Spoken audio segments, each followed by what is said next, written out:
কি হইছে আফরিন? কাঁদতেছো কেন তুমি? কে ভাঙছে এইসব?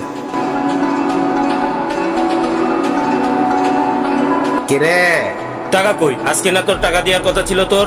ভাইয়া আপনি যে টাকাটা দাবি করছেন আমি এটা ম্যানেজ করতে পারিনি। এতটুকু একটা ফুড কোর্ট কতই বা লাভ হয় বলেন? আমি 5,000 টাকা ম্যানেজ করতে পারছি, এটা একটু রাখেন আপনি প্লিজ, আমি আর দিতে পারবো না। এত কথা শুনতে চাইছি? এই সব ভাঙ। আমি এখন কি করব বলেন তো? আমি কোত্থেকে দিব এত টাকা? এই ফুড কোর্টটা কত কষ্ট করে দিয়েছে শুধু আমি জানি। আমার এতদিনের কষ্ট সব কিছু ভেঙে দিয়ে গেল। আমি কিচ্ছু করতে পারি নাই, কিভাবে এবার করব? আমার পাশে তো কেউ নেই যে এসে দাঁড়াবে। আমার লাকটাই খারাপ। তুমি এভাবে ভেঙে পড়ো না আফরিন, আর কেউ না থাকলেও আমি থাকবো তোমার পাশে। বুঝতেছি না আমি কি করব। আমার মনে হয় এরকম হেল্পলেস হওয়ার থেকে মরে যাওয়া ভালো। আরে রিল্যাক্স, ডোন্ট ওয়ারি, আর কিচ্ছু হবে না। ওরা তোমাকে সেকেন্ড টাইম আর কখনো ডিস্টার্ব করতে আসবে না, আমি তোমাকে কথা দিচ্ছি।